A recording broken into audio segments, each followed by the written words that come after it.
이 공인중개사 협회를 배우는데, 자, 이 협회에서 우리랑 가장 밀접한 관련이 있는 걸 지금부터 배우려고 그래요. 그 내용이 뭐냐면 공제사업이라는 거예요. 자, 그래서 여기는 책을 보지 말고 여기는 요 유인물만 볼게요. 자, 유인물만 보면은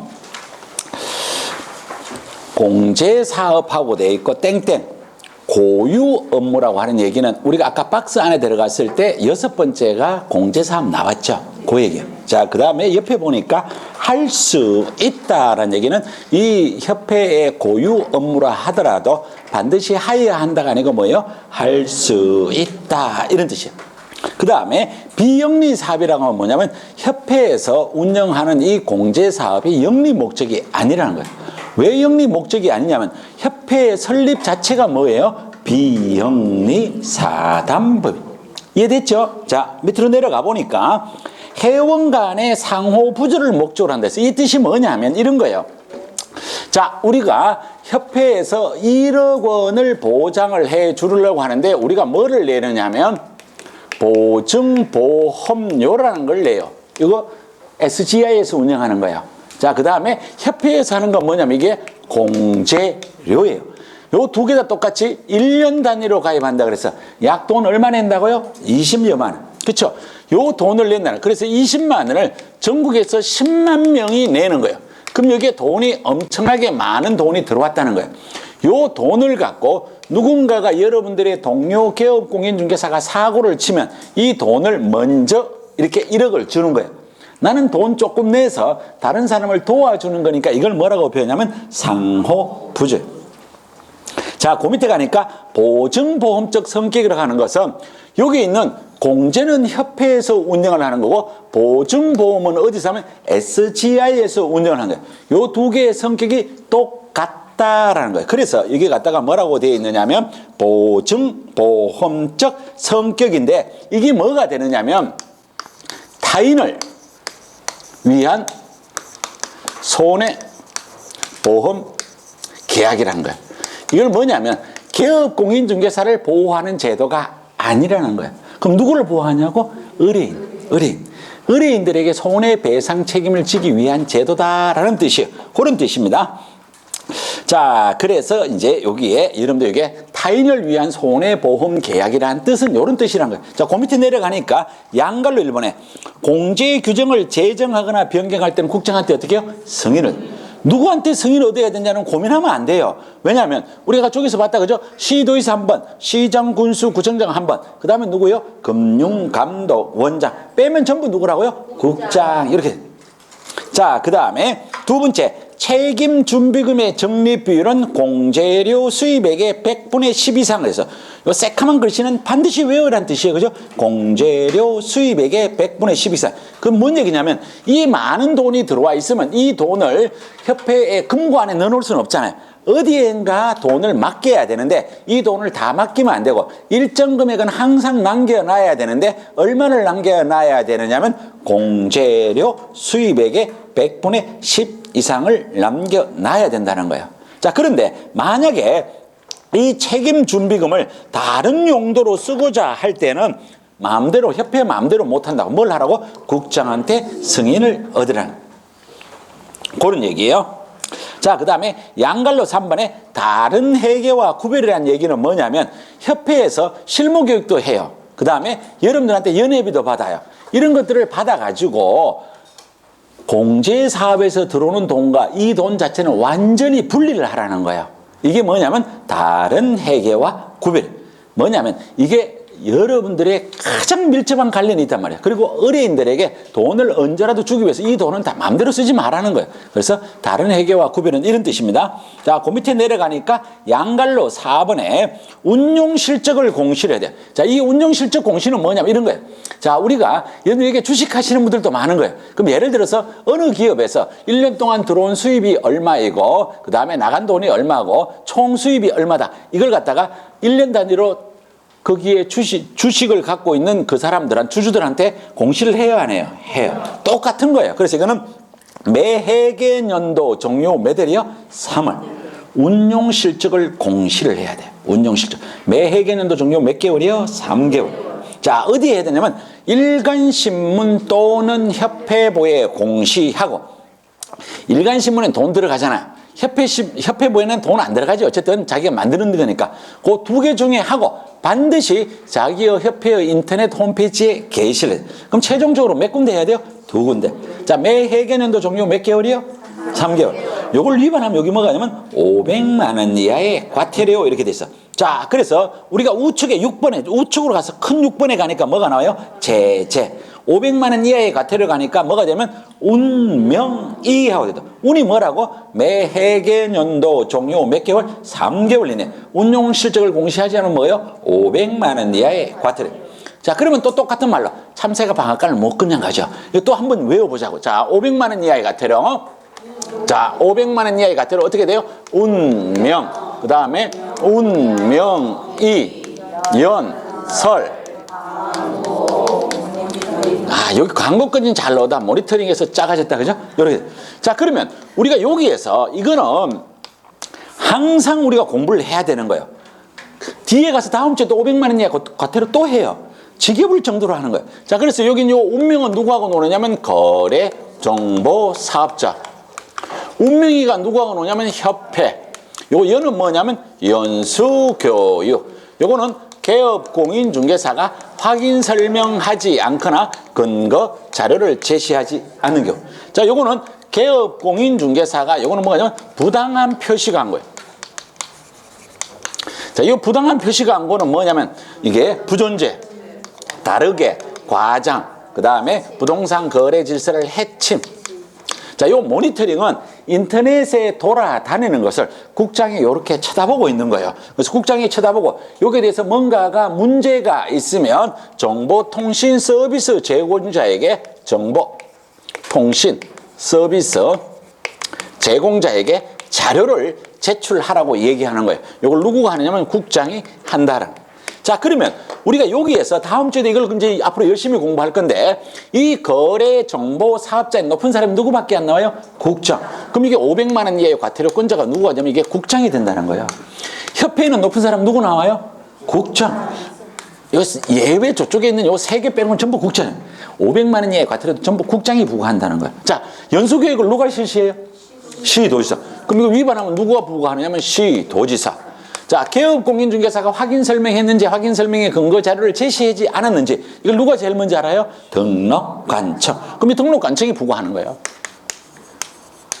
이 광고를 제대로 했는지 아닌지 누가 제일 먼저 알아요? 등록관청. 이걸 누가 쳐다본다 그랬어요? 국장. 이 부가권자를 알아야 된다는 거예요. 자, 그리고 나서 이제 이게 운명 이렇게 돼.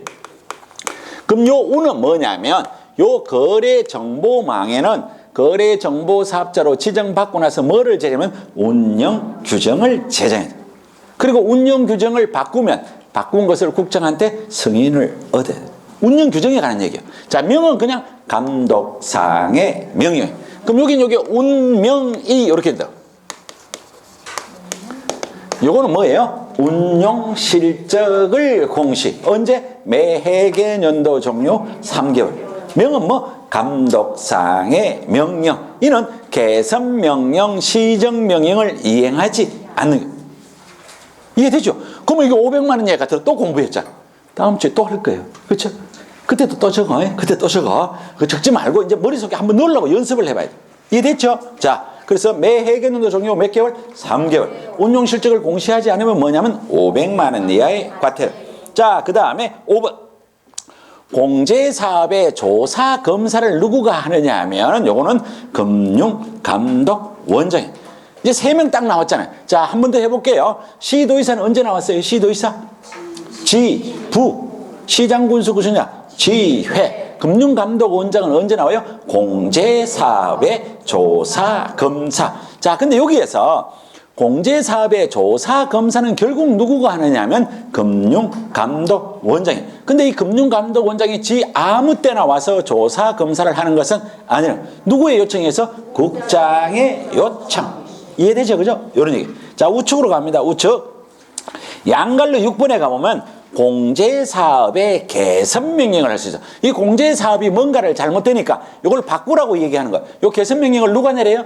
국장. 자, 그리고 그 개선명령의 내용이 교재 몇 쪽에 나오냐면 252쪽에 가면 나온다는 거야.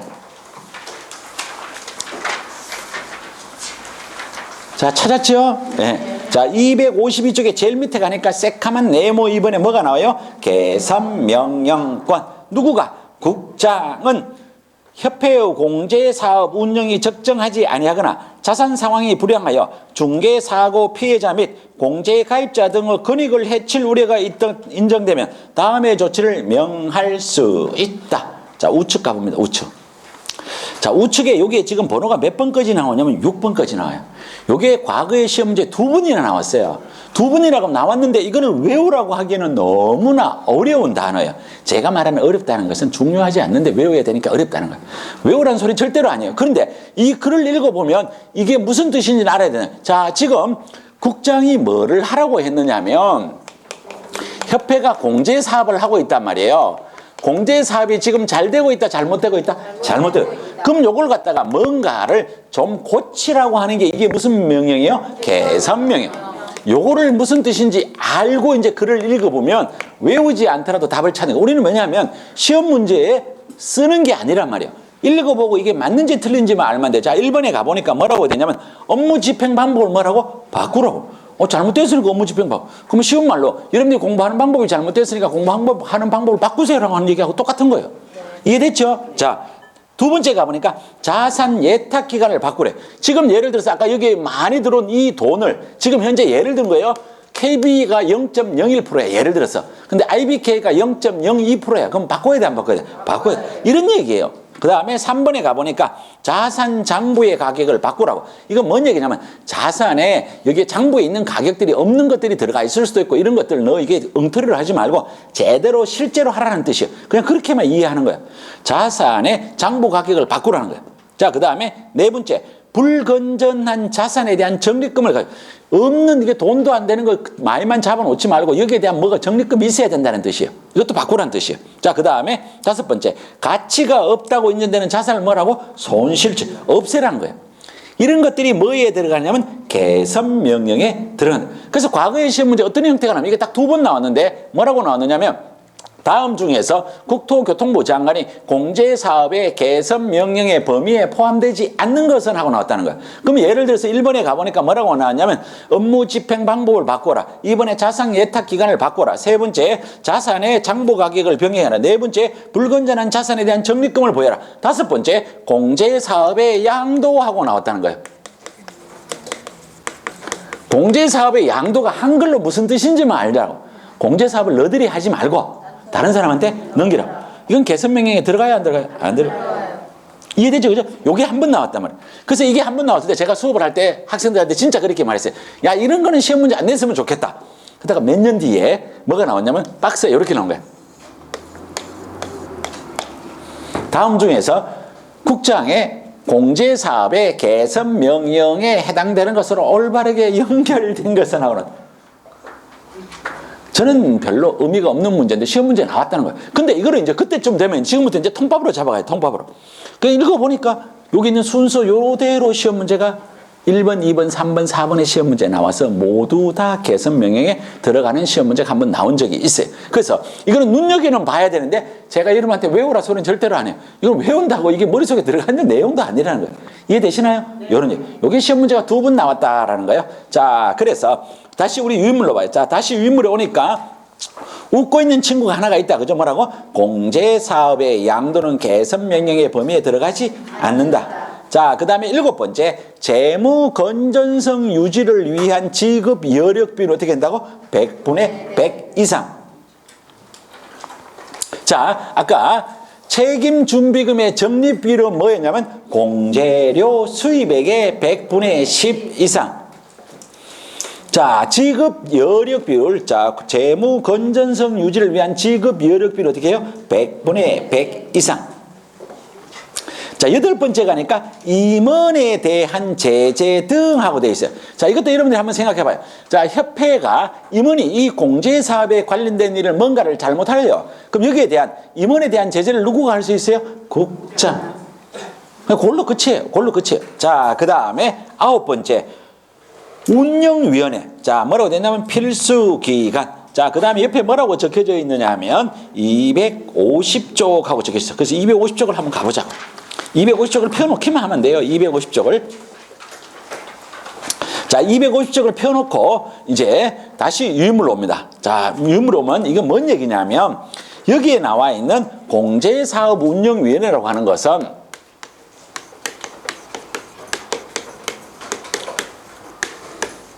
이건 뭐부터 시작하느냐면 이 공제사업이 협회에서 하는 일 중에서 중요하다, 중요하지 않다? 중요하다는 거예요. 중요하니까 공제사업을 운영하는 뭐를 하고? 위원회를 두겠다는 거예요. 그러면 이 공제사업은 누구가 하는 거예요? 협회가 하는 거죠.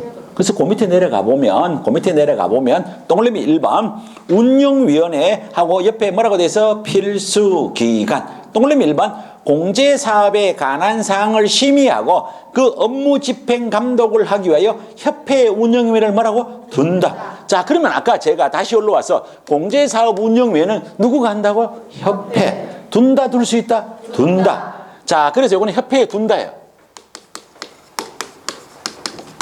자, 요거를 이렇게 하고 또 참새가 방앗간을 그냥 지나가지 않습니다. 그래서 이 단어 비슷한 게 앞에서 어디에 나오느냐면 공인중개사 정책심의위원회라는 게 있다는 거예요.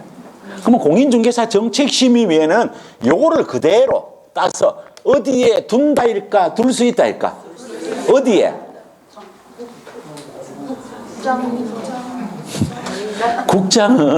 국장은 거기에 대표고. 시험 문제를 이렇게 바꿔낸다는 거예요. 그러니까 여기에 가보면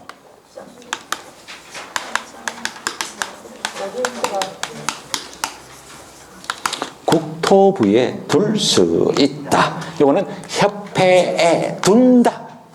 헷갈린다는 거예요. 느낌이 와요? 무슨 말인지? 네. 자, 그래서 살짝만 구경만 하고 올게요. 구경만. 우리 교재 60쪽이에요. 60쪽. 그럼 앞에 60쪽 갖다 뒤에 몇 페이지 또 못 찾아와. 60쪽.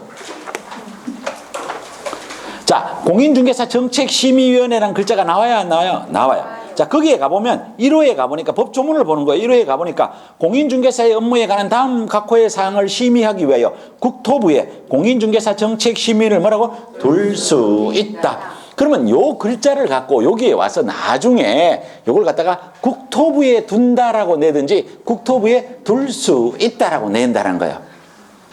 그러니까 이거는 사실은 엄청나게 짜증나는 문제예요. 그런데 이 두 개 중에 한 개는 정확하게 알고 있어야 된다는 거예요. 무슨 말씀인지 아시겠죠? 자, 다시 우리 교재가 250쪽에 와 있어야 돼. 250쪽.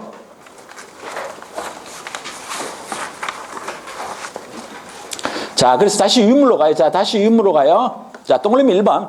공제사업에 관한 사항을 심의하고 그 업무 집행을 감독하기 위하여 협회 운영위를 뭐라고요? 둔다. 이렇게 돼 있어요.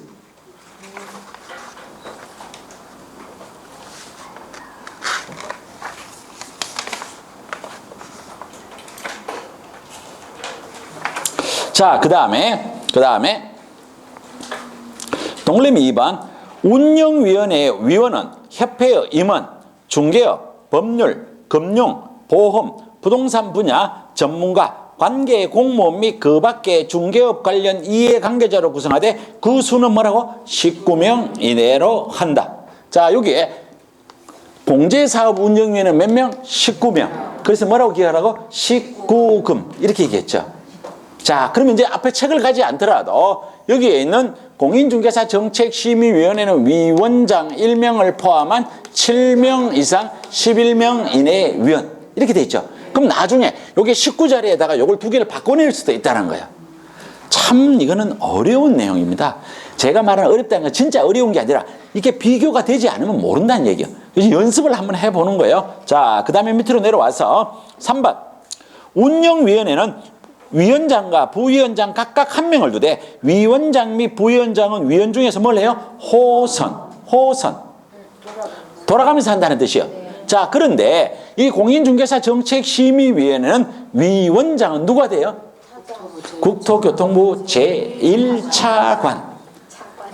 차이가 있죠, 그죠? 이런 차이가 있다는 거예요. 자, 그 다음에 3번으로 컴퓨터 내려와서 동그라미 4번. 위원의 임기는 몇 년이요? 2년. 이건 똑같아요. 자, 똑같은데 1회에 연임할 수 있으면 이건 뭐냐면 이 공제사업운영위원회는 연임이라는 단어가 나와요. 그런데 이게 공인중개사 정책심의위원회는 연임이라는 단어가 없어요. 아, 참 이런 거는 비교하는 건 너무 그래요. 그렇지만 어쨌든 그런 차이가 있다는 거예요. 자, 그 다음에 이 새로 들어온 사람은 전임자의 무슨 기간? 남은 기간. 자, 그 다음에 5번. 운영위원회 회의는 제적위원 과반수 출석으로 개의하고 출석위원 과반수 찬성으로 심의사항을 의결합니다. 자, 그러면 이게 무슨 얘기냐면 여기에 위원회가 총 몇 명이에요? 19명이에요. 그럼 19명의 과반수가 와야 되니까 몇 명이 와야 돼요? 10명. 10명이 오지 않으면 회의가 개최가 되지 않는다. 그럼 10명이 왔으면 10명 중에서 몇 명이 찬성해야 돼요? 6명. 이 뜻이에요. 그래서 이거는 거의 대부분은 이 제적위원회 과반수 출석으로 회의가 개의되고 출석위원 과반수 찬성으로 심의를 하는 것은 우리 통상의 규칙은 거의 다 이런 식으로 이루어져. 이걸 갖다가 우리가 뭐라 한다고? 공제사업운영위원회. 자, 그래서 그 밑에 거는 공부를 했고 밑으로 내려와서 7번. 민법의 준용. 협회에 관하여 이 법에 준용된 것 외에는 민법에 뭐에 관한 걸 준용해요? 사단법인. 이거 왜 사단법인에 관한 걸 준용하는지는 우리가 알아야 돼요. 협회의 성격이 뭐가 되었어요? 비영리 사단법인. 거기서 가져온 거예요. 자, 그러면 여기에 관련되는 문제를 한번 보도록 할게요. 문제. 자, 문제를 한번 보도록 할게요. 자, 오늘 제가 이게 학원의 유인물을 이 메일을 잘못 보내서 약간의 뭔가가 착오가 있었어요. 그냥 편하게 보시면 돼. 자, 요거 넓은 문제집 볼게요. 넓은 문제집. 똑같은 거예요. 제가 메일을 잘못 보내서 2번 보내다 보니까 뭔가가 조금 잘못된 거예요. 자, 이게 넓은 문제집을 볼게요. 넓은 문제집에 보면 번호 4번 문제를 볼게요. 자, 4번 문제. 4번.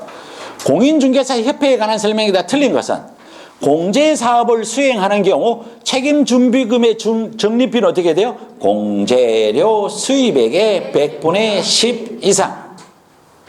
2번. 협회는 서울특별시의 주된 사무소를 두고 정관으로 정하는 바에 따라 시도의 지부를 시군구의 지회를 둘 수 있다라고 되어 있어요. 자, 이게 맞을까요? 틀릴까요? 틀렸어요. 이게 맞아요? 틀려요? 틀렸어요. 왜 틀렸어요? 서울특별시 아무데나. 자, 여기에 봐요. 자, 여기에 주된 사무소는 뭐라 돼요? 어디든 둔다. 그럼 2번 맞아요? 틀려요? 틀려요. 틀린다면 몇 번이에요? 2번. 이해되셨나요? 네. 자, 3번.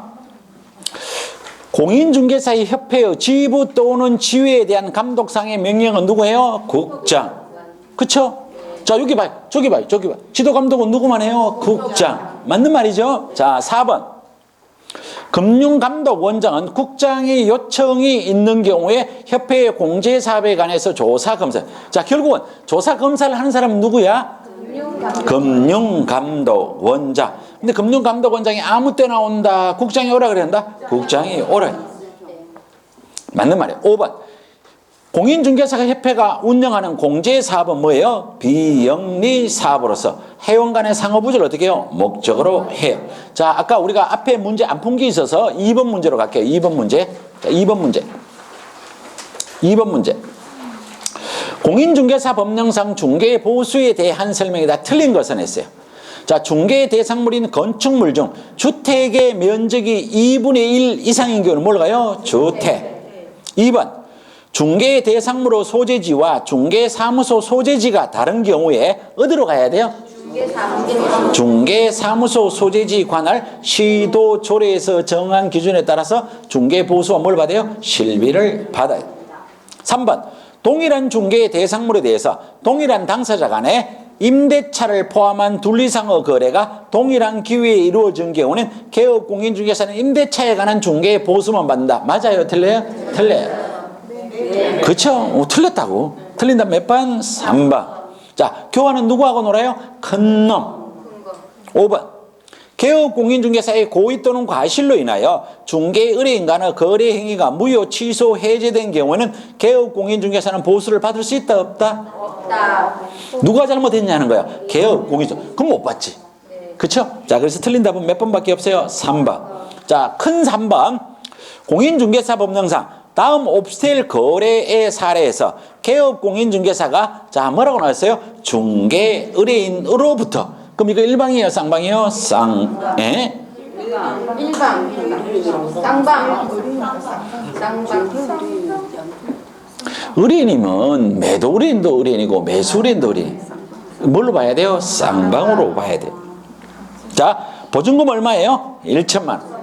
월차임 얼마예요? 30만 원. 그럼 우리가 어디서 많이 본 글자하고 비슷해요. 아까 예등하고 똑같을 건데 1,000만 원 플러스 갈로 열고 30만 원 곱하기 100 하면 얼마예요? 4천. 5천만 원 미만. 다시 계산. 다시 계산은 보증금 플러스 갈로 열고 70. 3, 7이 21. 다음 얼마예요? 3,100만 원. 문제 없죠? 거래 금액은 3,100만 원이라는 거예요. 자, 그런데 전용 면적이 얼마야? 네. 자, 그러면 요일을 어디로 가야 되느냐? 오피스텔 왜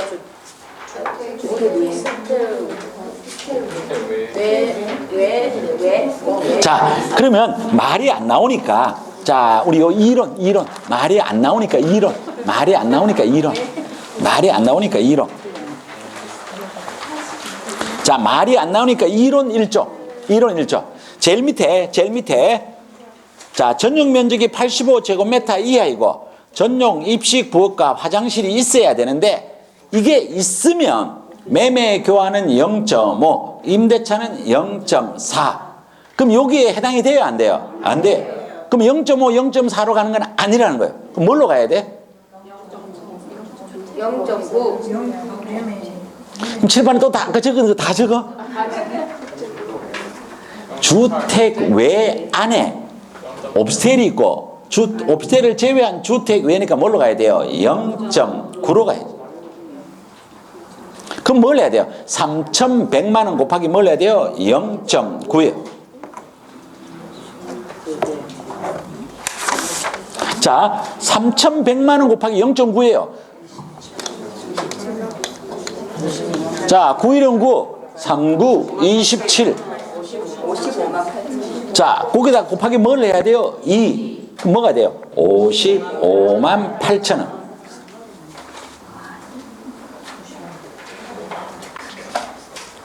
가장 중요한 거는 뭐냐면 제가 여러분한테 지금 계속 하는 얘기가 뭐냐면 여러분들이 좀 느껴야 되는 게 제가 문제를 풀지 말라고 하는 이유가 무슨 뜻인지를 일단 이해를 하고 두 번째 우리가 수업 시간에 배울 때는 어떻게 해요? 전부 다 아는 것 같아요.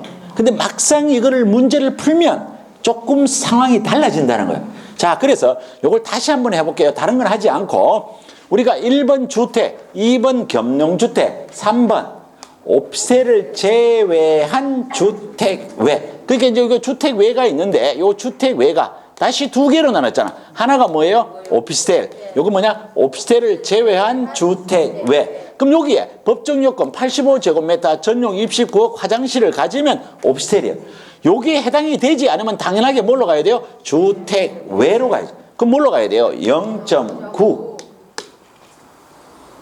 그리고 임대차가 나오면 무조건 계산하는 방법은 보증금 플러스 갈로 열고 월차인 곱하기 얼마? 100. 5천만 원 미만은 뭐? 다시 계산. 이해가 되셨나요? 네. 그래서 이런 것들은 차차 만들어가는 거예요. 그래서 여기에서 여러분들이 설령 틀렸더라도 아, 내가 요걸 생각 못했구나. 요거예요. 우리가 지금 당장 시험 치러 가는 사람 아니잖아. 지금까지 제가 봤을 때는 인문과정부터 수업을 들었던 1월부터 수업을 들었던 지금까지는 공부한 게 아니에요. 뭐냐? 밑 빠진 독이 지금 뭐가 하냐면 물불고 이제 물이 좀 차이는 게 언제부터 차이냐면 5월달부터 물이 좀 차이는 거예요. 그래야 쑥쑥쑥 늘어가는 거예요. 전혀 신경 쓰실 필요 없어요. 자, 그래서 이제는 우리가 유인물은 안 볼 거예요. 유인물을 안 볼 거예요. 자, 유인물을 안 보고, 자, 이제 교재로 갑니다. 자, 교재가 이제 몇 쪽으로 가야 되느냐 하면은, 우리가 행정처분으로 가요. 자, 그래서 일단 교재를 218쪽을 펴니다. 218쪽. 218쪽.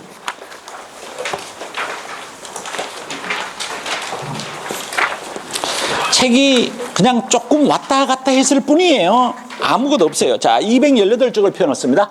자, 그래서 지금부터는 이제 뭐를 배우느냐면 우리가 그동안 맨날 공부했던 내용을 다시 이제 한번 공부를 해보는 거예요. 그래서 낯선 거는 대부분의 학생들이 낯설지 않아요. 근데 여기에 또 지금 이제 수업을 막 시작하시는 분들도 있어. 그래서 그분들은 알아들으셔야 되기 때문에 제가 책을 보면서 다 설명할 수밖에 없어요. 그러면 나머지 분들은 이제 뭘 해야 돼? 자기 걸로 진짜로 만들어야 돼. 그래서 공부를 좀 한 사람들은 옆에 거 이제 절대로 보지 마. 보지 말고 틀려도 내가 자꾸 머릿속에 걸 짜내려고 연습을 해야 돼. 옆에 거 보는 거 연습하시면 안 돼. 옆에 있는 거 요거 있으면 오, 교수님이 한 얘기가 요게 적혀져 있네. 안 해. 이거 아는 거 아니야. 그쵸? 옆에 거 보지 말고 내가 이렇게 보면 다 알아. 언제 얼마 안 되는 사람은 당연하게 열심히 적고 해야 돼. 근데 아는 사람들은 틀리더라도 자꾸 이걸 알려고 해야 돼. 그렇게 해야만이 여러분들이 실수를 하지 않습니다. 자, 그래서 여기다 크다하게 적는 거예요. 자, 개업공인중개사가 뭔가를 잘못하면 뭘 받아요? 행정벌이라는 걸 받아요. 행정벌은 다시 뭘로 나눠져요? 행정, 형벌과 행정질서벌.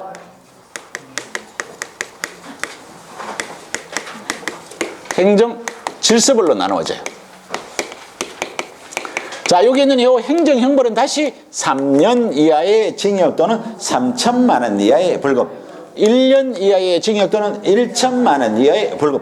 오늘 이거 다 했어요. 그쵸? 아까 금지행위하면서. 자, 생각나는 대로 3년 이하의 징역 또는 3천만 원 벌금 다 같이 시작. 무, 부, 정직, 쌍, 투, 부당, 단체, 방해. 자, 1년 이하의 징역 또는 1천만 원 벌금 다 같이 시작. 양, 이사, 금, 매매, 협조, 비전공, 광고. 자, 여기 행정질서벌은 다시 500만 원 이하의 과태료, 100만 원 이하의 과태료. 아까 500만 원 이하의 과태료 다 했잖아. 어떻게 했어요? 운명이, 연설, 광고, 모니터링. 자, 이 100만 원 이하 과태료는 오늘 안 했지만 또 우리가 또 한 지난주에 이것만 계속 했잖아요. 그죠? 100만 원 이하의 과태료 다 같이 시작. 이보개, 문패, 반납, 휴, 광고. 자, 그리고 나서 행정벌만 있는 게 아니고 뭐가 있냐면 행정처분이 있어요. 행정처분은 다시 뭘로 냐면 취소와 정지로 나눠진다. 취소는 다시 자격 취소, 그 다음에 등록 취소. 자, 여기 있는 등록 취소는 다시 절대적 등록 취소 사유, 상대적 등록 취소 사유, 거래 정보 사업자 지정 취소. 자, 그 다음에 여기 있는 정지는 두 개로 나눠져요. 하나는 업무 정지, 하나는 뭐가 있어요? 자격 정지. 자, 여기에서 우리가 여기를 한번 구별을 해볼게요. 자, 이 업무정지는 누가 받냐면 개업공인중개사. 업무정지 처분은 누가 내리냐면 등록관청. 그 다음에 업무정지는 기일에 몇 되냐면 6월이에요. 자, 그래서 오늘은 공부를 하지 않겠지만 다음 주에 공부할 땐 이번에는 요 6월을 다시 나누어요. 다음 주에 공부할 걸 여러분한테 또 겁주는 거야. 다시 요게 3월짜리와 6월짜리와 1월짜리로 나누어져요. 다음 주에 요걸 공부할 거예요. 아직까지 요거 안 나눴어요. 자, 그럼 여기에 대비돼서 똑같은 거를 요 위에 거랑 그대로 가는 거예요. 자, 자격정지는 누가 받아요? 소공. 자격정지 처분은 누가 하냐면 시도지사. 자, 요게 법에서 몇 월이냐면 요게 6월이에요. 이따 공부할 건데 요게 다시 3월짜리와 6월짜리로 나누어져요. 이렇게 되는 거다. 그죠? 자, 그러면서 여기에서 취소를 하기 전에 무슨 절차? 청문. 요거는 뭐냐면 의견 제출. 다르다는 거야. 그리고 여기에 요거 취소만 뭐냐면 청문이에요. 근데 청문은 해야 되는데 개인이 사망했거나 법인이 해산을 했을 때는 불러다가 물을 사람이 있어요? 없어요? 없어요. 청문을 할 수가 없어요. 그죠? 자, 그 다음에 여기에 자격 취소, 절취, 상취, 지정 취소, 업무정지, 자격정지 중에서 하여야 한다가 딱 2개가 있어요. 하여야 한다가 몇 개가 있어요? 2개. 뭐와 뭐? 자격 취소와 절치만 하여야 한다. 그러면 이거 반대 해석을 하면 나머지는 전부 뭐가 된다고? 할 수 있다. 이해가 되시죠? 네. 자, 요거를 근거로 해서 다 아시겠지만 요걸 또 한번 해볼게요. 자, 요런 중개 대상물이 있고 여기 있는 매도가 있고 매수가 있고 요 개업 공인중개사가 있어요. 물론 요 개업 공인중개사는 공인중개사인 개업 공인중개사와 법인인 개업 공인중개사와 부칭 6조가 있어요. 야는 자격증이 없는 것 때문에 항상 문제가 생겨요. 그렇죠? 자, 그리고 나서 요 밑에 소공의와 보조원이 있어요. 요거는 지금 여기는 행정처분만 갖고 얘기해요. 자, 여기는 야는 살짝 빼고 공인중개사인 개업 공인중개사와 법인인 개업 공인중개사가 양대부정직 아주 나쁜 짓을 하면 뭐가 돼요? 자격이 취소가 됩니다. 자, 그리고 나서 이제 야만 빼고 이제 나머지는 다 들어가는 거예요. 그 다음에 야들이 잘못하면 뭐가 되냐면 절대적 등록 취소. 그 다음에 약한 게 뭐예요? 상대적 등록 취소. 요거보다 가장 약한 게 뭐가 된다고? 업무정지. 왜냐하면 여기 있는 업무정지는 개업공인중개사만 받기 때문에 여기 있는 개업공인중개사는 자격정지라는 걸 받아야 안 받아요? 안 받아요. 자, 여기 있는 소공은 자격증이 있단 말이에요. 그래서 야가 아주 나쁜 짓을 하면 뭐가 돼요? 자격이 취소가 돼요. 야는 등록을 한 적이 없기 때문에 절치와 상치라는 왕것은 있어요? 없어요? 없어요. 업무정지라는 것도 없어요. 그래서 나머지는 야가 뭐밖에 없어요? 자격정지. 이해가 되죠? 자, 그 다음에 여기 있는 보조원은 행정처분 자체가 있다 없다? 없다. 이건 없다고요. 이것만 있다고. 이해되죠? 그죠? 요런 얘기. 자, 요걸 이제 베이스에 깔아놓고 우리 이제 교재로 가서 어디를 살짝 가보느냐 하면 자, 책을 넘겨서 220쪽 갈게요. 220쪽. 220쪽. 자격 취소예요. 자격 취소. 자, 그래서 우리가 오늘 수업은 어디까지 하느냐면 자격 취소와 자격 정지까지만 공부할 거예요. 그리고 나서 뭔가 조금만 더 하고 이제 다음 주에 이제 절대적 등록 취소, 상대적 등록 취소, 그 다음에 업무 정지, 3년 이하의 징역 또는 3천만 원 이하의 벌금, 1년 이하의 징역 또는 1천만 원 이하의 벌금, 500만 원 이하의 과태료, 100만 원 이하의 과태료 이걸 공부할 거예요. 근데 맨날 들어봤던 얘기만 하는 거예요. 그죠? 새로운 거 하나도 없어요. 자, 그래서 우리가 여기 있는 요 첫째 자격 취소라는 걸 배워요. 두 번째 이제 뭐를 배우냐면 자격 정지라는 걸 배워요. 여러분이 다 알고 있어요. 책 왔다 갔다 안 해도 돼. 자, 여기는 요 자격 취소는 제일 무서운 벌이에요. 무조건 야가 뭐가 있어야 돼요? 자격증이 있어야 돼요. 자, 자격증이 있어야 돼요. 그래서 첫 번째 자격 취소 사유예요. 자, 자격 취소 사유를 제가 이따가 책을 보면서 다시 동그라미를 그려드리겠지만 이걸 뭐라고 했냐면 양, 대, 부, 정, 징 이렇게 한다는 거예요. 자, 그리고 여기는 자격 취소를 누구 하느냐요. 이 자격 취소는 이제 구별을 해야 돼요. 이거를 정확하게는 교부한 시도지사라고 해요. 이걸 이따 구별한다는 거예요. 그냥 시도지사가 되는 경우도 있고 교부한 시도지사가 되는 경우도 있어요. 그래서 이제 이걸 구별을 해야 돼요. 처음에는 시도지사 그랬는데 이제 구별한다는 거예요. 그리고 여기는 자격증은 자격 취소 사유에 해당되면 자격을 반드시 취소를 해야 돼요. 취소를 하면 자격증을 뭘 해야 돼요? 반납을 해야 돼요. 며칠 안에 하면 7일 안에. 누구한테 받냐면 교부한 시도지사한테 해야 돼요. 이걸 하지 않으면 뭐냐면 100만 원 이하의 과태료. 그리고 여기에 자격 취소 처분을 하면 이걸 갖다가 5일 이내에 국장한테 보고를 해야 돼요. 우리가 행정처분 중에서 국장한테 보고하는 건 뭐밖에 없느냐면 자격 취소밖에. 국장한테 보고하는 건 자격 취소밖에 없어요. 자, 그래서 여기까지 이제 중요한 내용을 여러분한테 했어요. 그러고 나서 이제 양대 부정징이 어디 있는지 한번 보여줄게요. 자, 우리 교재로 가서 자격 취소 사유 제일 위에 시도지사는 공인중개사가 다음 어느 하나에 해당되는 경우 그 자격을 뭐라고? 취소하여야 한다. 아까 하여야 한다 공부 시켰죠, 그죠? 자격증은 항상 시도지사가 놀아요. 근데 시도지사와 교부한 시도지사니까 구별을 할 거예요. 자, 거기에 가니까 1번 부정한 방법으로 공인중개사 자격증을 취득한 거예요. 부자에다 동그라미. 양대 부정징할 때 부라는 거예요. 자, 2번 다른 사람에게 자기의 성명을 사용하여 중개 업무를 하게 하거나 공인중개사 자격증 밑줄. 양도할 때 양, 대여할 때 대. 그래서 우리가 지금 배우는 게 자격 취소기 때문에 양도되는 대상이 뭐가 되면 자격증인. 세 번째, 자격정지 처분을 받고 자격정지 기간 중에 중개 업무를 행한 경우. 그래서 자격정지 기간 할 때 정에다가 동을 하면. 2번, 이 법을 위반하여 징역형 할 때 징에다가 동을 하면. 그래서 요거를 이제 연결하면 뭐라고 있다고? 양대부정징인. 자, 이 양이 나오거나 대가 나오면 이게 양도되는데 우리가 배우는 게 자격 취소기 때문에 이게 뭐를 양도되면 자격증을 양도하거나 대여하다가 잡히면 자격을 취소하여야 한다. 두 번째, 부는 뭐냐면 거짓. 부정한 방법으로 우리가 배우는 게 자격 취소란 말이에요. 뭐를? 자격증을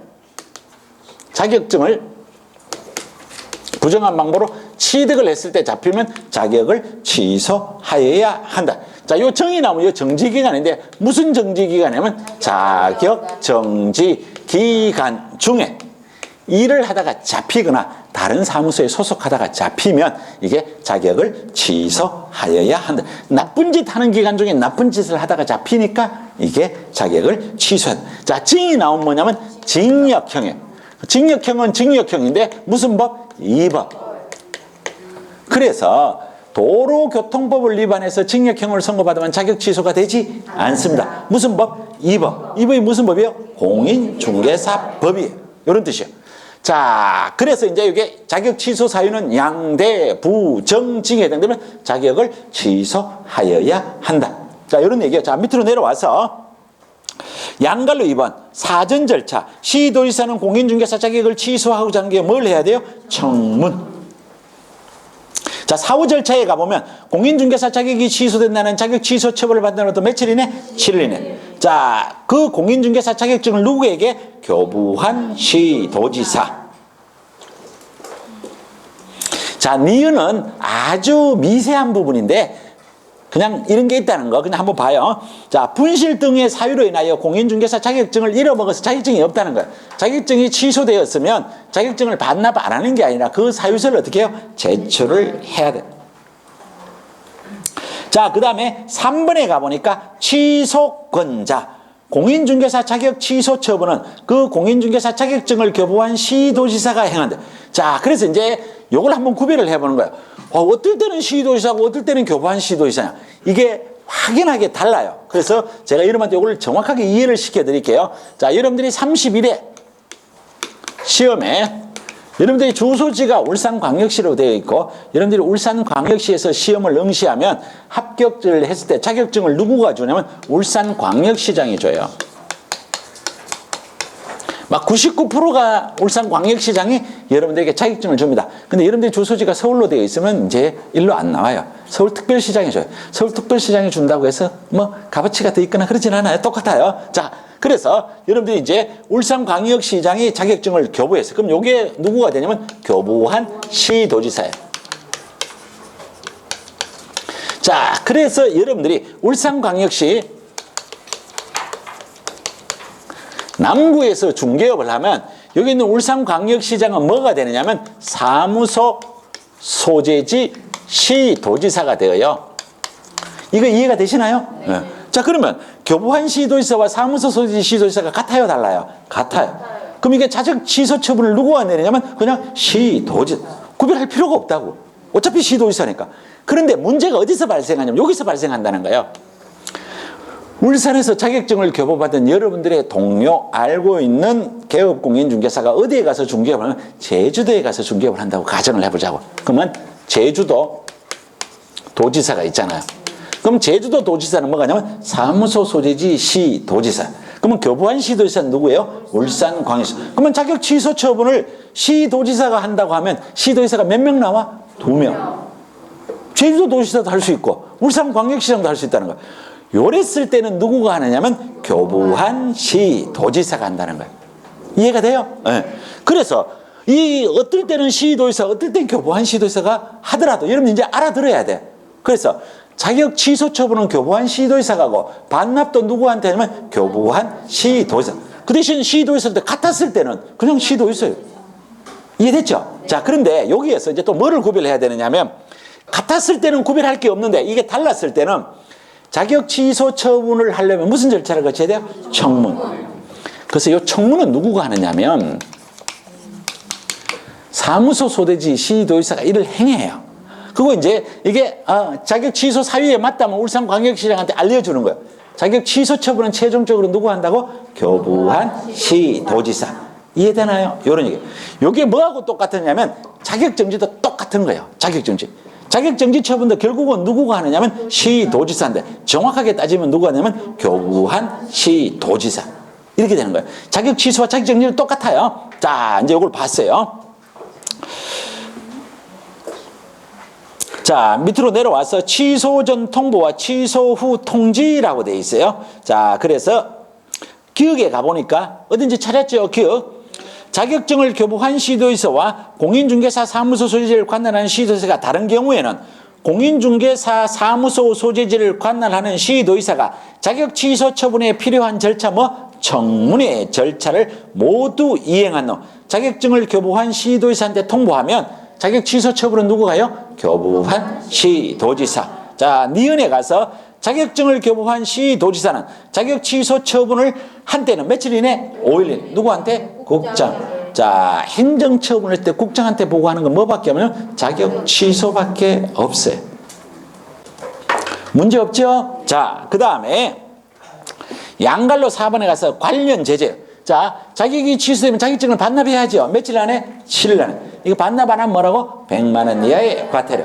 아까 위에서 읽어봤는데 뭐가 나왔느냐면 자격증을 잃어먹어서 자격증을 반납할 수 없는 사유가 있을 때는 그 사유서를 제출해야 되는데 이 사유서를 제출하지 않아도 결국은 자격증을 반납하지 않는 거기 때문에 뭐가 돼요? 100만 원 이하의 과태료. 자, 우측 갈게요. 우측. 자격 취소의 효과예요. 자, 이건 어디서 배웠느냐면 결격 사유 6번에 가보면 자격 취소 플러스 몇 년? 3년. 이해되나요? 요런 얘기. 자, 그 다음에 동그라미 2번. 공인중개사인 개업 공인중개사의 자격이 취소되면 결격 사유에 해당되므로 중개업 개설 등록은 어떻게 해요? 취소가 돼요. 그래서 이거 우리 공부했잖아요. 어떻게 공부를 했느냐면 자격 취소와 등록 취소가 있는데 뭐가 더 센 놈이라고? 자격 취소. 이래 된다 그랬잖아. 요거는 되지 않는다. 이 말이에요. 그렇죠? 자, 그 다음에 3번. 자격 취소가 되면 몇 년간이에요? 3년. 중개업에 종사할 수 없죠. 자, 그 다음에 4번. 공인중개사 자격이 취소되면 3년이 되지 않으면 자격시험에 응시할 수 없어요. 그럼 이걸 거꾸로 가면 어떻게 돼요? 우리 시험 못 치는 사람 몇 사람? 2사람. 첫 번째, 자격 취소 플러스 3년. 두 번째, 시험 부정행위 무효 처분일 플러스 5년. 공부는 항상 우리가 역으로 이렇게 앞에서 배운 거를 대입만 시킬 수 있으면 되는 거예요. 자, 지금까지의 내용이 뭐였다고? 자격 취소. 자, 그 요거 한 번만 더 해봐요. 자, 자격 취소 사유 다 같이 시작. 양대부정지. 자, 그 다음에 이제 자격 취소 자세하게 공부 다 한 거예요. 그쵸? 끝이에요. 자, 그 다음에 이제 자격 정지로 갑니다. 자, 우리 책을 한 장을 넘겨요. 자, 책을 한 장을 넘기면 222쪽. 222쪽에 자격 정지라고 나오는데 그걸 보지 않고 우리 표를 얻으려면 223쪽을 볼 거예요. 223쪽을 볼 거예요. 자, 거기에 가보면 양갈로 3번에 뭐가 나와요? 자격 정지 기준. 자, 거기 갑니다. 순서 그대로 갑니다. 이상호 중개사무소에 소속할 때 이자에 동그라미. 그 다음에 인장을 등록하지 않거나 등록하지 아니한 인장을 사용한 경우 할 때 인에다가 동그라미. 3번. 당해 업무를 수행한 소속 공인중개사가 성실 정확하게 중개 대상으로 확인 설명을 하지 않거나 설명의 근거 자료를 제시하지 않는 경우 여기에 두 번째 줄에 설에다가 동그라미. 그 다음으로 내려와서 당해 업무를 수행한 소속 공인중개사가 중개 대상물 확인 설명서에 서명 및 날인하는 것 설에다가 동그라미. 그 다음에 거래 계약서 할 때 계에다가 동그라미. 거래 계약서에 서명 및 날인을 하지 않는 경우. 자, 그 다음에 거래 계약서의 거래 금액 등 거래 내용을 거짓으로 기재하거나 서로 다른 이상의 거래 계약서를 작성한 거. 계약서 할 때 계에다가 동그라미. 그 다음에 개업 공인중개사 등이 금지행위 할 때 금에다가 동그라미. 자, 그래서 자격정지 사유를 우리가 뭐라고 외우느냐면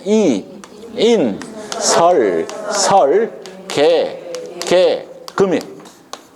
자, 요 이라고 하는 것은 이중소속. 요거는 이게 자격정지는 소속 공인중개사만 해당되는데 앞에는 소속 공인중개사가 다 따라 붙는 거예요. 소속 공인중개사가 인장을 등록하지 않거나 등록된 인장을 사용하지 않는 거예요. 자, 요거는 소속 공인중개사가 업무를 수행하는 과정에서 확인 설명을 아예 하지 않거나 확인 설명을 했는데 근거 자료를 제시하지 않거나 자, 이걸 업무를 수행했을 때 확인 설명서에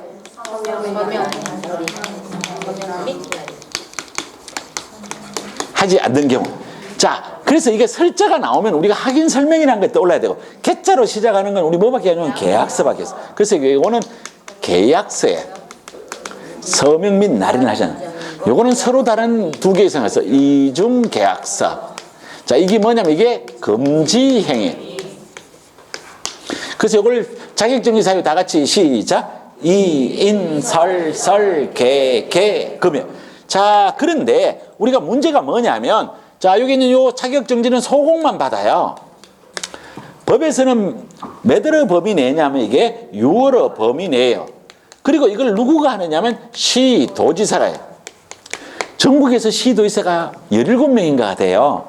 시험 문제 17명이라 안 나오니까 틀려도 관계없어요. 자, 그럼 뭔 얘기냐면 울산광역시에 계시는 우리 시도지사님은 소속 공인중개사가 자격정지 사유에 해당이 되면 몇 월을 내리냐면 6월의 범위 내니까 6월의 범위 내니까 아무렇게 내려도 관계없어요. 그래도 설마 하루는 못 내리니까 15일 반달을 내렸다는 거예요.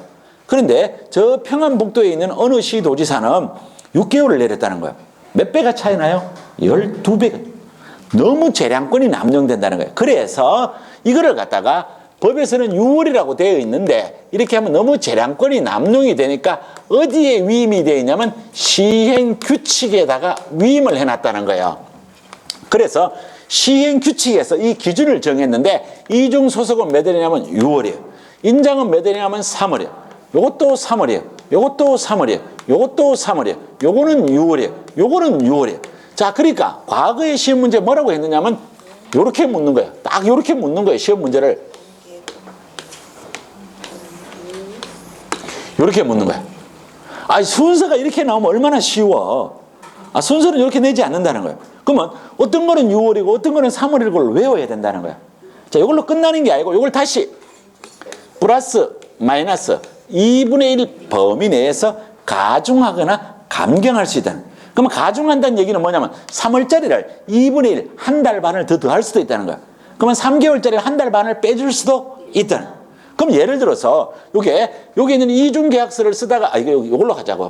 더하기 빼기가 다 되니까 요게 소공이가 거래계약서에 서명 및 날인을 하지 않으면 최고로 적으면 한 달 반. 그렇죠? 최고 세면 뭐냐면 4개월 반. 요 범위 내에서 줄 수 있다는 거예요. 그러니까 아까처럼 15일과 6개월에 12배 차이 나지 않는다는 거야.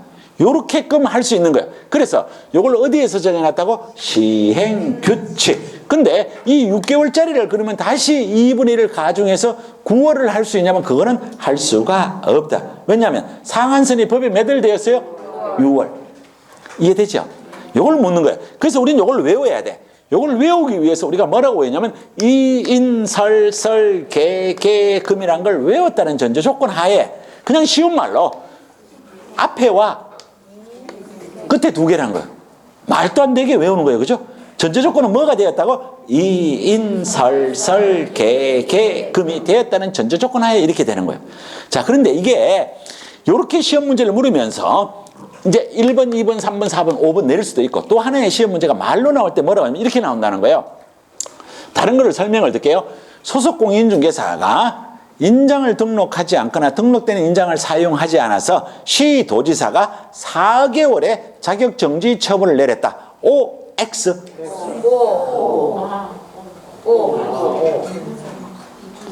OX.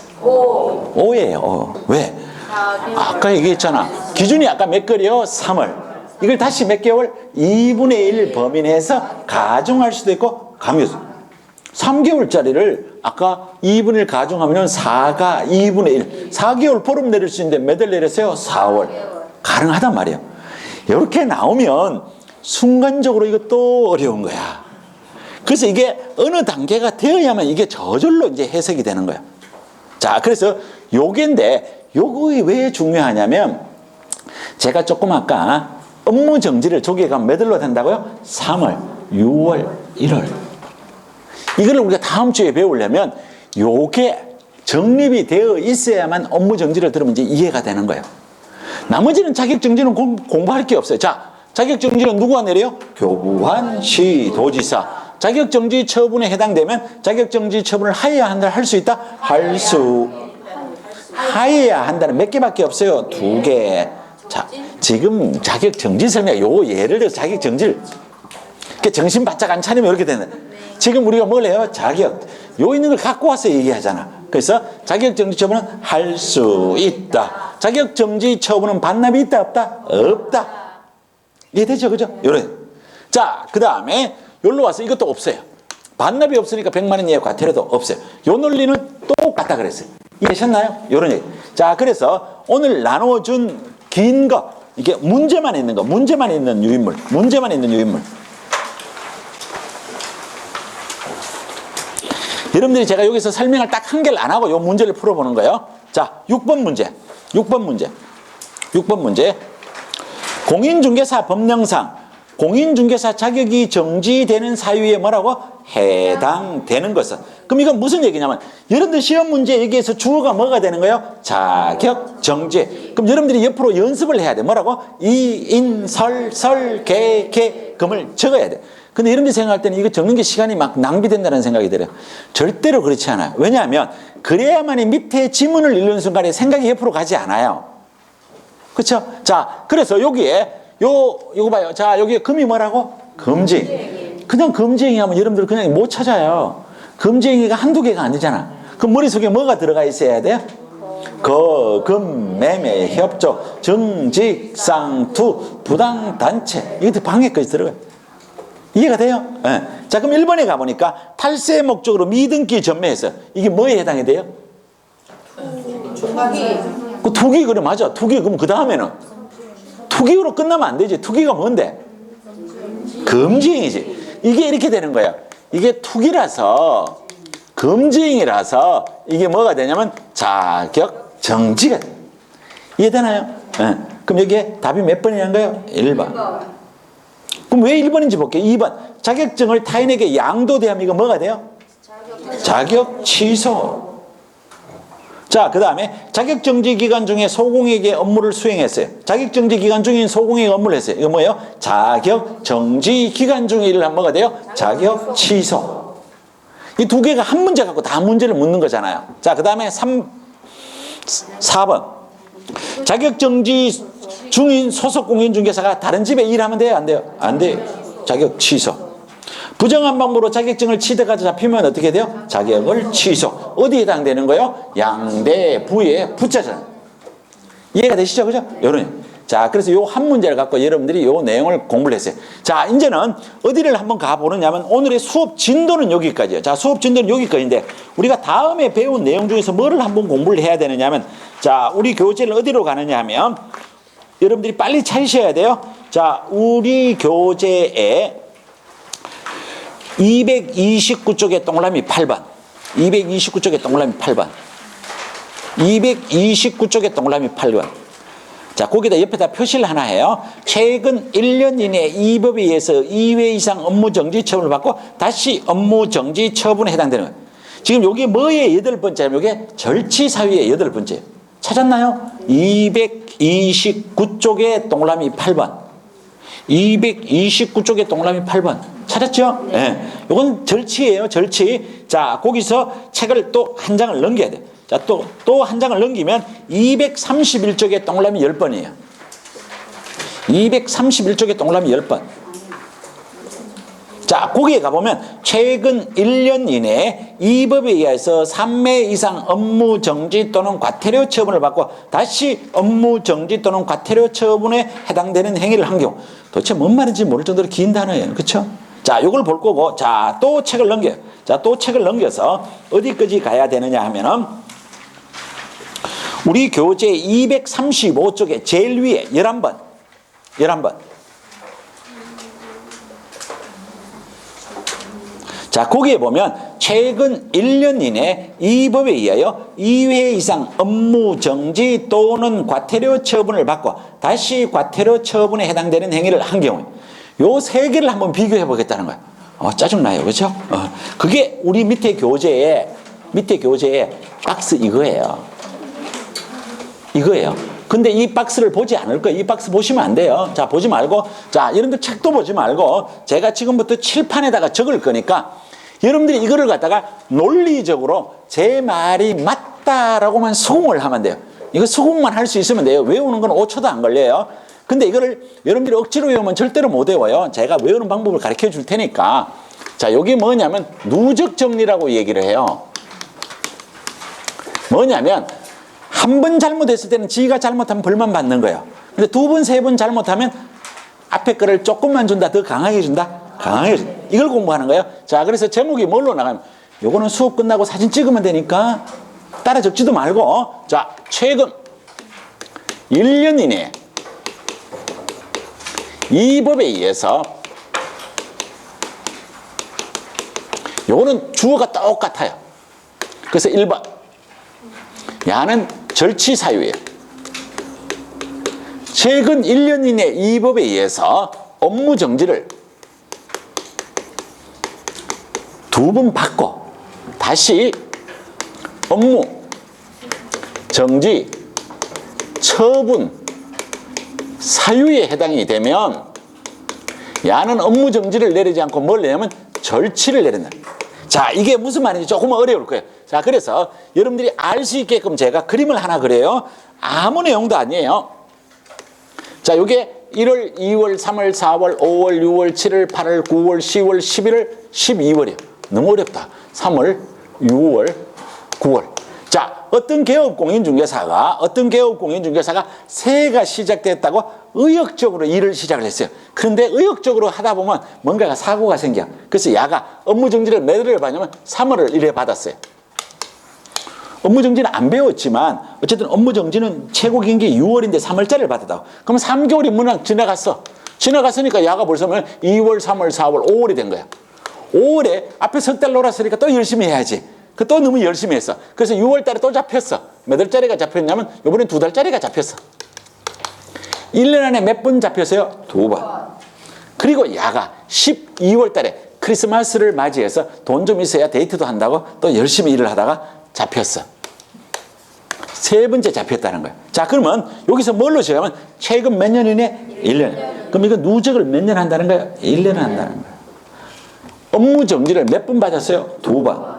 세 번째 해당이 될 때는 앞에 게 없으면 야가 뭐만 받는데요? 업무 정지. 자, 그래서 이거를 여러분에게 형상화를 업무 정지를 글자를 그대로 쓰다 보면 동그라미로 시작한다는 거예요.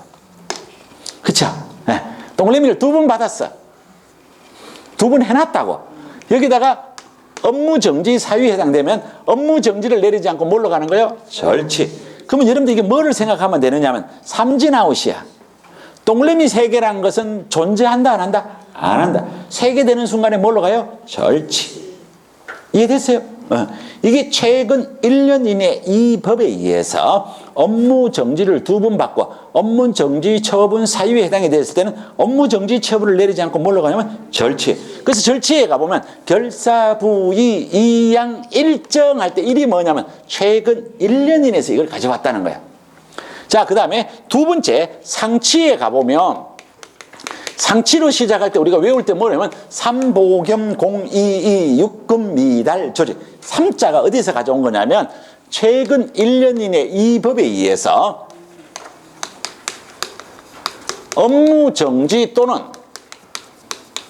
과태료를 몇 번 받냐면 3번 받고 플러스 업무 정지 또는 과태료 사유에 해당이 되면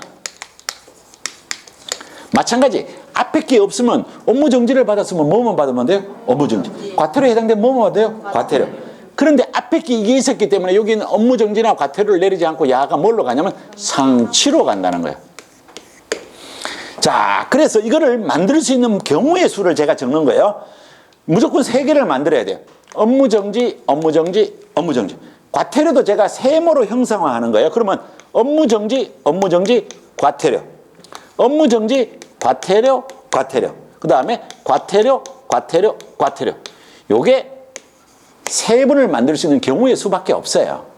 플러스 뒤에 뭐가 나면 업무정지 또는 과태료. 그러면 총 경우의 수가 앞에가 4개고 뒤에가 2개니까 총 경우의 수가 몇 개가 발생하면 8개. 그런데 우리가 여기서 뭐부터 생각하냐면 동그라미 3개란 건 존재해요, 안 해요? 안 해요. 뭘로 갔어요? 절치. 그럼 벌써 6개로 줄었어. 자, 봐요. 업무정지, 업무정지, 과태료에다가 업무정지를 받는 순간에 동그라미가 몇 개 돼요? 3개. 그럼 뭘로 가요? 절치. 그럼 이것도 존재하지 않아요. 그럼 이제 몇 개만 남냐면 5개만 남아요. 5개. 이거 경우의 수를 건드리면 안 돼요. 동그라미 3개는 무조건 뭘로 간다고? 절치. 자, 그리고 나서는 조금만 더 들어봐야 돼요. 앞에가 3자로 시작하면 뒤에 업무정지가 나오든 과태료가 나오든 전부 뭘로 가면 이게 상치로 가요. 3자로 시작하면 뭘로 간다고? 상치. 단 동그라미 3개는 뭘로 가요? 절치. 이건 절대절명이에요. 절대절명. 자, 그 다음에 세 번째. 요거는 업무정지는 우리가 아직 안 배웠어요. 외우지 않았어요. 근데 이걸 읽다가 보면 이런 얘기가 나와요. 최근 1년 이내에 이 법에 의해서 업무정지 또는 과태료를 2번 바꿔. 여기는 업무정지나 과태료가 나는데 여기 뭐 말하냐면 과태료만 나와요. 자, 일단은 한번 구별을 해볼게요. 위에는 상치는 몇 개로 시작했어요? 3개. 야는 몇 개로 시작해요? 2개. 그럼 야가 더 세, 야가 더 세. 위에 게 더 세죠. 그럼 야가 뭘로 가요? 상치. 야는 작단 말이에요. 그래서 이렇게 했을 때는 야한테 과태료를 내리지 않고 뭘로 가냐면 업무정지로 가요. 그러면 느낌 벌써 왔어. 이 중간에 거 다 생략해야 돼. 이거 여러분들 외우면 안 돼. 동그라미 3개가 무조건 뭐? 절치. 3자로 시작하면 이유 이하를 막론하고 뭐냐면 상치예요. 단 동그라미 3개는 뭘로 가요? 절치. 이건 당연한 거예요. 자, 여기도 마찬가지예요. 그러면 요 경우의 수를 만드는 것 뿐이에요. 이걸 경우의 수를 외우면 안 돼. 책에 적어놓은 거 이거 무슨 말인지 어떻게 알아? 아무 내용도 아니에요. 요거 다 끝난 거예요. 자, 무조건 2개를 만들어야 돼. 그러면 업무정지, 업무정지. 그러면 업무정지 뭐가 있어요? 과태료. 그 다음 뭐가 있어요? 과태료, 과태료. 2개로 시작하죠. 뒤에는 뭐밖에 없어요? 과태료. 그러면 동그라미 3개가 나와, 안 나와? 안 나와. 그래서 여기는 과태료를 내리지 않고 뭘로 간다고? 업무정지. 자, 그러면 최고로, 근데 마지막에 끝났어요. 동그라미 3개 무조건 뭐? 절치. 자, 3자로 시작하면 이유 이하를 막론하고 뭐? 상치. 단 동그라미 3개는 절치로 가는 거예요. 그러면 뒤에 2자로 시작하는 거는 뒤에 업무정지가 안 와요. 과태료밖에 안 와요. 그러면 뭘로 가야 돼? 업무정지. 끝이에요. 요거를 이제 어느 학원에서 이제 우리가 화요일이니까 학원마다 수업 진도가 조금 다르단 말이에요. 그래서 어떤 학생이 2사람이 앉아있어. 옆에 있는 사람은 원래 처음 하는 학생. 한 학생은 작년도에 공부를 하는 학생이야. 그래서 작년도에 한 학생이 쉬는 시간에 얘기했나 봐. 와, 교수님 수업 듣고 나니까 난 작년 동안 1년 동안 고민했던 게 5초 만에 해결이 됐다. 그건 작년도에 공부한 사람이야. 그쵸? 근데 이게 되게 어려워요. 근데 알고 보면 아무것도 아니에요. 그래서 이거를 여러분들이 딴 생각을 하고 딴 생각 방법으로 풀려고 하면 절대로 안 풀려. 그래서 제가 하는 방법 다시 가는 거예요. 자, 그냥 말이 필요 없어. 요 한글을 읽고 그림을 그려서 동그라미 3개는 뭘로 가요? 절치. 이유가 없어요. 자, 동그라미 3개는 무조건 절치로 가고 빼고 3자로 시작하면 뒤에 업무정지가 오든 과태료가 오든 뭘로 가요? 상치. 앞에가 2자로 시작하면 뒤에 업무정지가 없어요. 과태료가 오면 이유 이하를 막론하고 뭐라 한다고? 업무정지. 이거 오늘 공부했어요. 이거를 모르면 다음 주에 공부할 또 설명을 해야 돼. 그래서 어디에 있는가 또 보여줘. 어디에 있는가 또 보여줘요. 자, 우리 교재 235쪽에 제일 위에 있는 11번. 11번. 한글을 읽어볼게요. 최근 1년 이내 이 법에 의해서 뭐가 나와요? 업무정지 또는 과태료. 몇 번? 2번. 다시가 여기란 말이에요. 여기 다시가 앞에 거는 받았고 다시 뒤에 뭐가 나와요? 과태료. 이거 뭘 받는다고? 업무정지. 이해됐죠? 자, 그 다음에 앞쪽으로 와서 어디인지 한 번 더 봐야 돼요. 자, 우리 교재 231쪽에 10번. 최근 몇 년 이내? 1년 이내. 자, 이 법에 의하여 뭐라고? 3회 이상. 3회 이상은 그냥 3번부터 시작하니까 3회 이상이에요. 업무정지 또는 과태료 처분을 받고, 요거란 말이에요. 받아놨단 말이에요. 받아놓은 상태에서 다시 업무정지 또는 과태료에 해당되는 경우에는 뭘로 간다고? 상치. 거기에 가보면 칼로 안에 가보면 뭔 얘기가 나오느냐 하면은 여기에서 절치에 해당되는 경우는 당연하게 이거는 이제 빠지는 거예요. 동그라미 3개가 되면 뭘로 가요? 절치. 자, 다시 앞쪽으로 갈게요. 자, 다시 앞쪽으로 가서 우리 교재에 어디에 가야 요 얘기하면 절치의 마지막 229쪽에 8번. 자, 8번. 책은 뭐가 나와요? 1년 이내 이 법에 의해서 2회 이상 업무 정지 처분을 받고 다시 업무 정지 처분에 해당하는 경우. 이 책의 설명은 제가 한 이상의 설명은 존재하지 않아요. 그래서 이거는 헷갈려서 다음 주에 또 얘기해도 또 눈만 깜빡깜빡이야. 근데 이제 어느 정도는 이해가 됐어요. 그죠? 예. 이 구별을 하려고 노력을 해야 돼요. 그리고 이게 문제가 뭐냐면 제가 과거에 여러분들의 이제 과거 선배 기수들하고 공부를 해보면 이 내용은 아는데 한글을 못 읽는 거야. 아니 이게 뭐냐면 이 한글을 못 읽는 게 뭐냐면 여기에 있는 8번을 읽고 이게 무슨 말인지를 모른다는 거야. 그러니까 이게 동그라미를 제대로 못 그리는 거야. 이해가 돼요? 예. 그러니까 다시 한번 읽어봐요. 최근 1년 이내 이 법에 의해서 2회 이상 업무 정지를 받았다는 얘기는 동그라미가 몇 개? 2개. 다시 플러스 동그라미, 그렇죠? 그럼 동그라미 몇 개? 3개. 자, 그런데 문제가 이제 마지막 문제예요. 마지막. 자, 아까 얘기하고 똑같아요. 자, 야가 1월 달에 업무 정지 처분을 받았어. 1월 달에 야가 이번엔 숫자를 좀 바꿀게요. 야가 12월 달에 업무 정지를 받았어요. 두 번째 받았어요. 그 다음에 4월 달에 업무 정지 처분을 받으면 야가 절치가 된다, 안 된다? 안 된다. 안 된다. 왜? 1년. 요거까지 알아야 되는 거야. 몇 년만 누적해요? 1년. 자, 1년 안에 누적하는 건 뭐와 뭐예요? 1년 안에 누적하는 건 뭐와 뭐예요? 업무 정지와 과태료만 누적해요. 이해됐죠? 요런 얘기. 자, 여기까지 하고 다음 주에 우리가 절대적 등록 취소, 상대적 등록 취소, 업무 정지. 그 뒤로부터 수업을 하도록 하겠습니다. 자, 오늘 수업은 여기까지 하도록 하겠습니다. 수고하셨습니다.